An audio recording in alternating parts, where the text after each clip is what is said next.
Okay, I'm going to fly right into the reason why I'm making this video. Hello, my name is Leslie Williams and I am in San Diego, California. And the reason why I'm making this video is I'm just going to flat out give this a shot and say this. I think it would be a good idea if I could, if any private investigator or any lawyer ever sees this video file, or if somebody sees it and possibly knows a lawyer that might know a private investigator. My name is Leslie Williams. I'm a target, victim, and activist concerned in the criminal expeditions of what is known as organized stalking, which can also be termed as gang stalking. I'm learning disabled, but I know how to take care of myself 100%. I used to be married. My learning disability has nothing to do with me being able to take care of myself in any way, shape, or form. I've been on my own since I was 18. Okay? So, as a result of being a target of this crime, I am subjected to what is known as organized harassment along all of my routes as a result of me being tracked. I suspect through my cell phone. Now you might think to yourself, well, why don't you throw out a cell phone? Because it don't matter. For one, I need the cell phone because they do stage events, including assaults against organized stalking targets, and I've already been assaulted twice since I've been back to San Diego. I arrived in San Diego on August 8, 2011 for the first time since I was out here in 2006, between 1 and 38 days.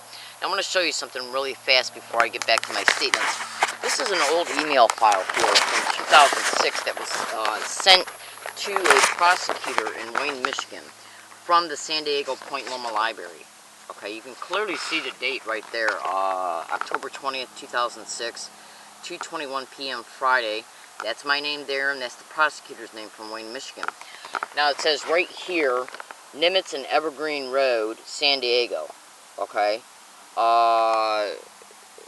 Evergreen Road, don't trust the San Diego police. Stalking across state lines is a federal offense. And then I signed my name. Okay? Now, when I came back here on August 8, 2011, I was brutally assaulted on August 17, 2011, 9 days after I got here, 1/2 block away from Nimitz and Evergreen Road. And that's where I was hiking out at when I was out here between 1 and 38 days in San Diego. Now, I have already proven undeniably that I am a target of this crime. And as a result of experiencing one of the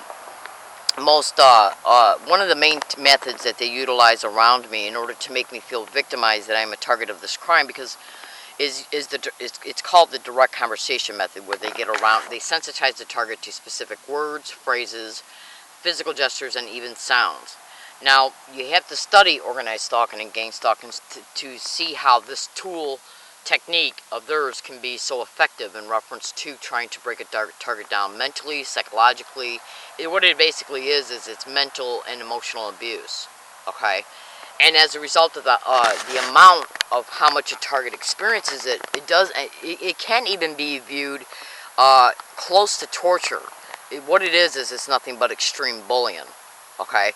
Now, gang stalking has been covered on the news. You can go to YouTube and type in gang stalking, bullying on steroids. We've targeted individuals like me have been covered on national news national TV shows, national radio shows, and even some local news stations. Now, getting around a target, sensitizing a target to things that I've already mentioned in this video is not the only thing that happens to a target. Our lives are totally destroyed. We're thrown out on the street as a result of these expeditions covertly managing these things from behind the scenes by getting on board with, by soliciting landlords and property owners to get on board to cause evictions, to get postal employees to engage in mail theft and mail delayment of rent. We are blacklisted from employment. Staged vehicle accidents occur towards us, so we don't even have a car to sleep in once the homelessness is created. And all of this is managed from behind the scenes. Now, everything that I just stated in this video can be Googled and cross-referenced to either organized stalking or gang stalking. So if you can imagine living through extremely bad circumstances as a result of these circumstances being covertly managed by a third party you don't know, while you're living in it, and then while you're living in it, everywhere you go, you are harassed, including by business management, employees, security guards of business plazas, universities, including students, staff, yes, public libraries. Our emails for help are intercepted and rerouted. Our phones are hacked. And phone calls we make are even rerouted to them, and they'll pretend to be the police, the people we call, like lawyers. They try to act like they're the law firm you're calling. They know a lot of the information about who you might be trying to contact as a result of cyber surveillance. Like if I go to look up a lawyer, okay, and then if they see I'm on my phone, or if I go to a public phone, and they know where a target's at all times through the physical surveillance. They just get on the phone and say she's calling somebody. Now, there's a manifesto that's online right now that's titled A Gang Stalking Tech, Everything You Need to Know. It's a manifesto of a manager of organized stalking, gang stalking crews. He flat out states they're connected to utility workers, cable workers, phone workers, judges, lawyers, police officers, firefighters, doctors, okay? So, the point I'm trying to make in this particular video is that while we're suffering through these heinous crimes, all alone, because they isolate us by intercepting our emails for help, rerouting our phone calls, intimidating, and they have the power positions in the community to intimidate, collude, bribe, coerce lawyers or law firms not to take our case. Now, these syndicated members are in the federal government, the state government, and the local government, and they all work together per target in reference to making sure that a target never gets no legal assistance that's uncorrupted. Yes. And this is one reason why I need a private investigator. Now, I hang out at the North University San Diego Public Library, the Price Center over at UCSD, and the Law Library downtown. And they will stage events eventually to have me banned from these places. Make no mistake about it. And I'm getting ready to prove to you how I'm harassed, how I was just again harassed today at this at the Price Center at UCSD. But before I show that to you, I'm going to show you another 2006 email. Let me put on my glasses. This is in reference to, you know how I've already mentioned libraries? Okay? Well, because they make sure that, like, whenever I go to a library, whether it's a public library or a university library, okay, since they know that I am posting things online, because cyber surveillance, cyber monitoring, cyber espionage, computer hacking, email rerouting is a method of theirs in order to keep the target isolated in the crime and to protect what the target might be exposing online.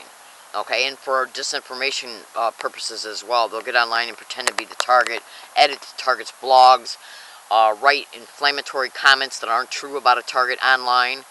And let me just show you something here. This is an email right here concerning me being in the Point Loma Library. Okay, this was written on Tuesday, October 24th, 2006 at 2:32 p.m. I sent it to a prosecutor in Wayne, Michigan. There's my name, and look what it says right here. Check around the Point Loma Library, San Diego. You never know what you might hear. I spelled hear wrong. It's supposed to be H-E-A-R. Around the media room or after I go into the bathroom. You never know what you might hear. Tuesday, October 24, 2006. There's my name. It was sent to a prosecutor in Wayne, Michigan, where I was from. The second email that was sent not even an hour before, an hour and 12 minutes before, flat out talks about verbal cues. Okay? Yes. Verbal cues and showing up at my school. Now, organized stalking, gang stalking expeditions are happening in every single state in the United States. And they operate on the same methods and tactics towards every target. You can search this on the internet to be able to view that targeted individuals are being harassed in these same ways in every state in the United States. So, here I mentioned in two separate emails that were sent an hour and 10 minutes apart from the same Point Loma Library. Check around the Point Loma Library, San Diego. You never know what you might hear around the media room or after I go into the bathroom. And then this one that was sent an hour and 10 minutes before talks about verbal cues. You never know what you might hear around the media room or after I go into the bathroom. You never know what you might hear. Okay? Verbal cues. Now I want you to listen to this. This is the audio file concerning, I make a video prediction every day before I leave to go along my routes, no matter where I'm going. Because what I want to be able to do is predict what I'm going to experience along my routes every day as a result of the tracking of me in order to put the crafted, organized harassment around me. So what I do every day is I get out my video camera and I'll show a picture on my cell phone which shows the date and the time. After I show a picture on my cell phone in the video camera, and while I'm making these statements in the video camera, my tape recorder is running. Okay? And then I'll state in the video file, I'll state, let's see if I hear, oh my God, gang stalker, gang stalking. Oh my God, gang stalker, gang stalking, gang stalk. Oh my God, gang stalker, gang stalk. Oh my God, gang stalker, gang stalker, gang stalker. Oh my God, said around me along any of my routes, no matter where I go. Okay? Right now in my possession, I have at least 600 audio files of this being said in that way along numerous routes, even routes that are 167 miles from San Diego, because when I went out to Yucca Valley on December 7th, 2012, and came back on December 14th, I experienced it every single day, everywhere I went for that 1 week when I went out to Yucca Valley, which is 167 miles away from San Diego County. Now, first of all, before I show you this video, the verbal statements of the video prediction I made this morning, I want to tell you something, and this is the truth, and I can look you straight in the eye and tell you this because I already know it's the truth. I am not involved in any illegal activity whatsoever. I am not involved in any criminal activity whatsoever. I am not crazy, and I am not crazy in any way, shape, or form, and I am not a threat to myself or others. Now, I knew that since I was, back in 2006, I didn't know what was happening to me was gang stalking, but I was keeping a log of things I was experiencing as much as I could, okay? So, I found out about gang stalking once I went back to Michigan, and then I still didn't find it out until after 3 years. I found out what was happening to me was gang stalking online on June 9, 2009, at a library in Bloomfield Hills, Michigan, okay? So, what was I going to say? Just bear with me. I lost my train of thought for a second. Anyway, so I'll just keep talking until I remember what I was going to say. Sorry about that. I'm having one of those whiteouts. Oh, yeah. So anyways, I was only out here between 1 and 38 days in 2006. Wasn't engaged in any illegal or criminal activity whatsoever in 2006 as well. So as a result of me being stalked by methods of organized stalking and gang stalking when I was in Michigan, then when I came out to San Diego, then when I went back to Michigan again from San Diego, okay, throughout the whole duration of the time of all of the years between going back to Michigan from 2006 from San Diego up until the time I came back to San Diego on August 8, 2011, I have been subject to organized stalking, gang stalking methods and tactics along every single one of my routes throughout the whole duration of each route every single day. It's actually been going on openly now every single day since 2001, because you got to remember, organized stalking and gang stalking is happening in every state in the United States. Yes, towards hundreds of thousands of targets. So what I wanted to do, I figured if I'm going to come back out here again, since I knew I was stalked out here in 2006, and I was stalked throughout the whole duration from 2006 up until the day I came back, okay? I was even stalked in Connecticut, which I went to Connecticut from Michigan in April of 2011. Stayed in Connecticut up until August 4th, 2011, and then took a Greyhound bus to here, arrived one day concerning the scheduled, 1 day late in reference to the scheduled arrival. I was supposed to arrive on August 7th. We didn't arrive till August 8th because of delays in terminal layovers.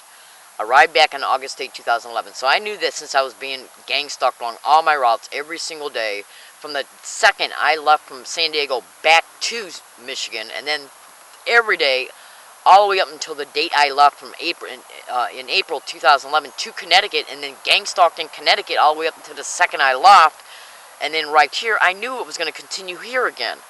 So I made myself a decision. I said, Leslie, no matter what you do not get involved with nobody. Nobody. No, don't get involved with anybody at the acquaintance level, or at the friendship level, at the intimate level, at any time, any place, with anyone. Okay, with anyone, because I wanted to be able to. I started developing my own strategies around 2008 in reference to catching these people by making predictions in notary files, email files, blogs, audio files, and eventually video files. Now, so again, this morning, so I have not connected myself with one person at all, since I arrived back on August 8, 2011. So I make video predictions about what I'm going to experience along my route every day. This is the verbal statements of the video file I made this morning. I want you to look at the date. You can clearly see that it was made, okay, at 10:30 a.m.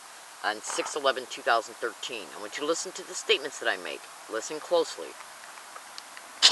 I'm going to take a video picture of my video. I'm getting ready to make the video predictions for the day. Okay, let's see what we got going on here.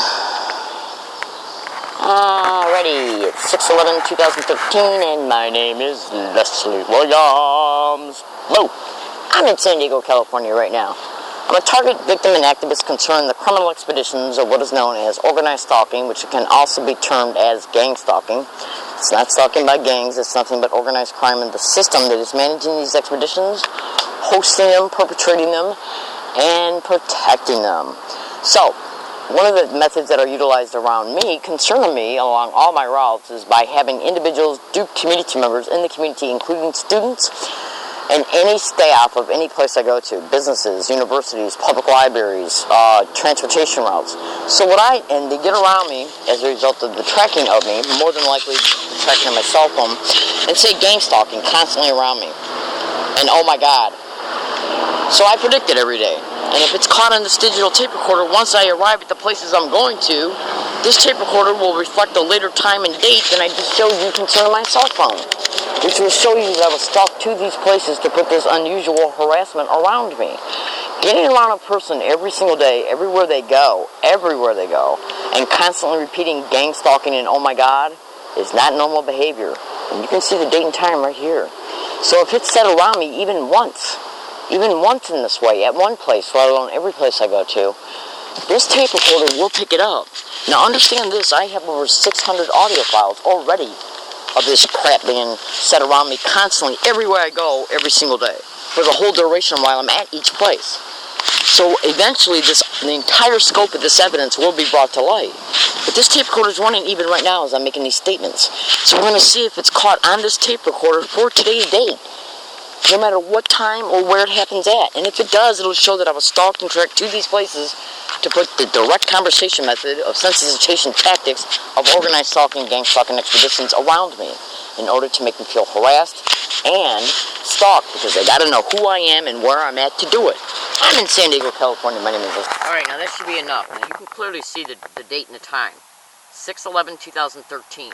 Now, let's see, I'm going to go over to folder 2 now, and I want you to listen to what's on file number 9. This is at UCSD Price Center today, same date, 1:41 p.m. You judge for yourself. Listen very closely. Do you hear gang stalker, or gang stalking, or gang stalk? And then, before or after you hear that, do you hear, oh my God? Listen closely.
think you've heard enough to realize that this is happening around me.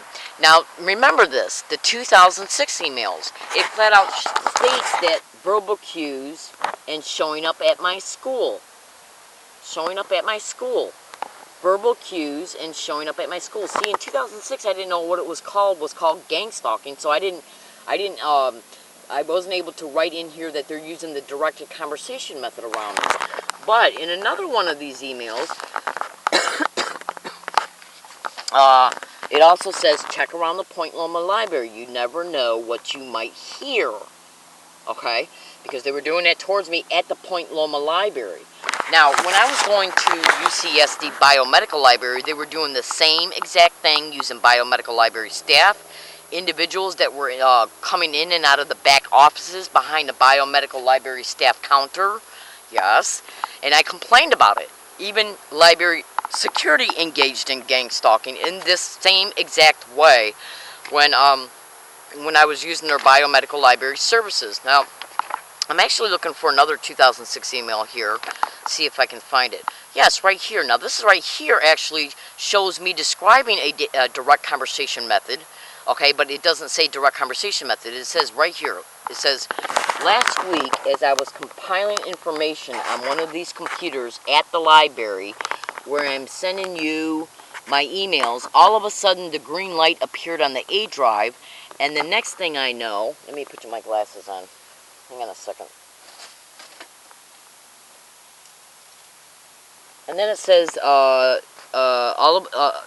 where I was sending you my emails, all of a sudden the green light appeared on my A drive, and the next thing I know, the disk file was no longer accessible. These computers I am using are on a network, i.e. the day before when I was sending an email, two white males, after I sat down, were loudly discussing how all of a sudden data can just disappear. Later, one of them approached a library staff member, and as I was walking by, I distinctly heard him saying, "Don't worry, we'll get her." Okay? Now, that type of statement was one of the same type of statements that were being said around me in Michigan. That's why I was talking about verbal cues, and that's why back in 2006 I thought that friends of the people that I used to know in Michigan had stalked me to California. Okay, that's why I was saying in the one email, stalking across state lines is a federal offense.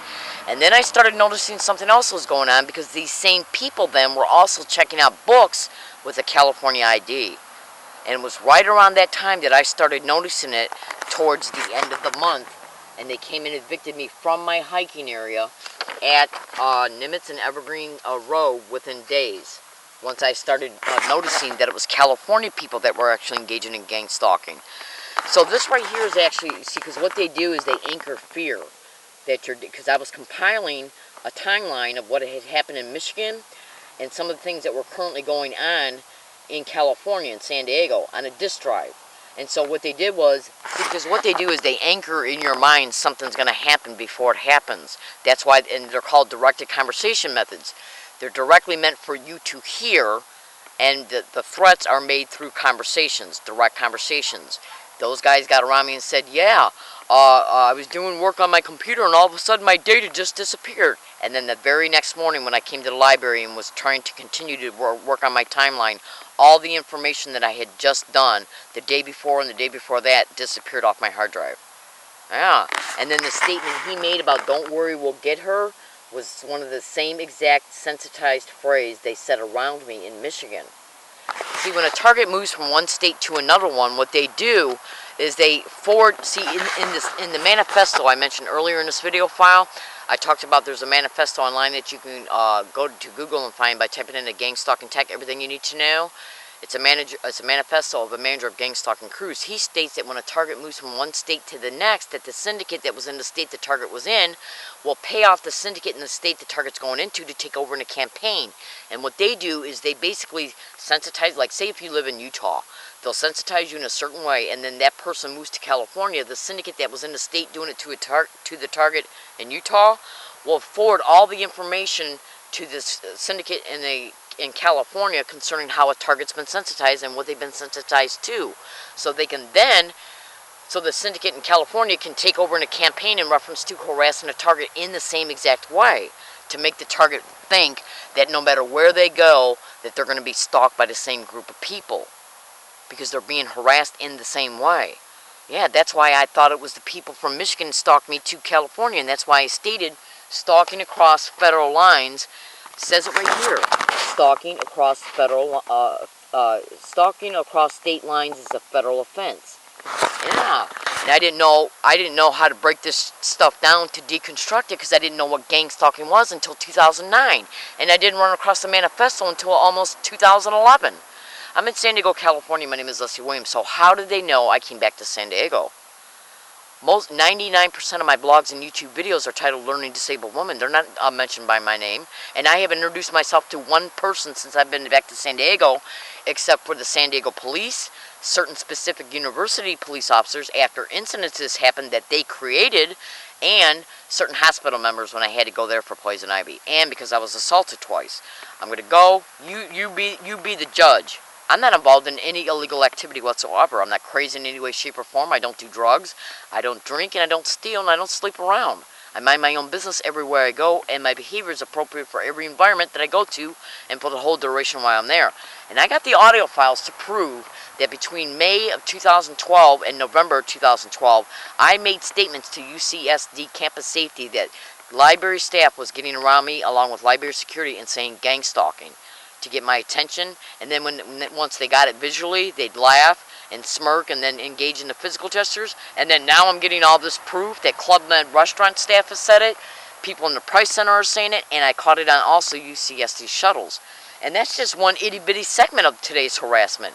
Throughout the whole time duration I'm on their campus, it said non-stop, back to back. So you be the judge. Why is this happening to me? Because I'm being tracked and stalked to these places to put this organized harassment around me to make me remember that I'm a victim of this crime. Yeah, to keep me mentally preoccupied concerning it by literally getting around me and constantly repeating the name of the crime that's doing this to me and every area of my personal life. I gotta go. How did they know I came back to San Diego?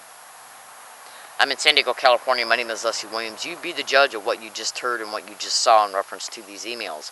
And I'm here today to fellow American citizens to tell you the truth. Point Loma Library staff and security engaged in gang stalking towards me when I was out here in 2006. Flat out. I have no reason to lie about this. Alright, I gotta go, and thank you for listening. Have a good day.